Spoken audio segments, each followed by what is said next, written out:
So what I'm working on here is my personal self-driving lab. Okay, I want to have all my instruments running and have the software integrated. So the first step is that we're pulling things out of the PyLabRobot experimental database for the software.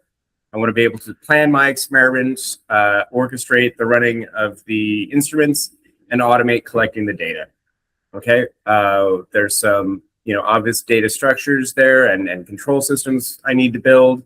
The big instruments are probably going to be something like a liquid handler, a digital microscope, an incubator. And right now I'm just getting the fundamental skills of building, an automatic serological pipette, the decapper, and a shaker, and kind of basic instruments where we learn how to network things together and drive the motion. So a big part of the work that we did this week was working on this, the software itself. So this is a little module that is available for download that just shows what the different actors will be doing when they're in the software. You'll be able to see them or kind of help them map through the modules that I'm building. We do have a kind of a virtual version that I'll show you in a moment.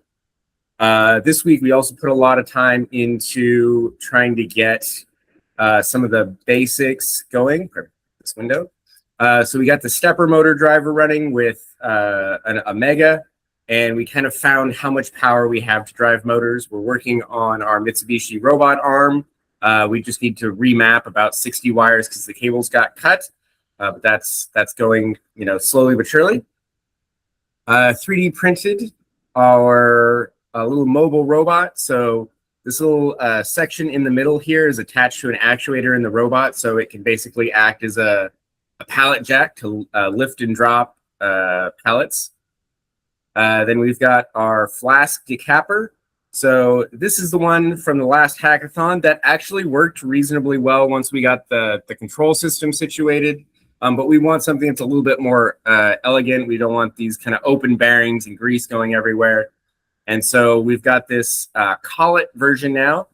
And this is where we're at with getting ball bearings, getting the bearings going, managing the friction within the system, and making it run smoothly where we're integrating pneumatics and electrical and sensing. Okay, we recovered the serological pipette to just run a basic syringe from the last experiment. Again, this is ugly, but we're just kind of getting started. We worked on the model for the plate shaker. This is probably going to be the next thing in the printer. And then this is the lab. All right, so it's not super elegant at the moment, but we're getting there.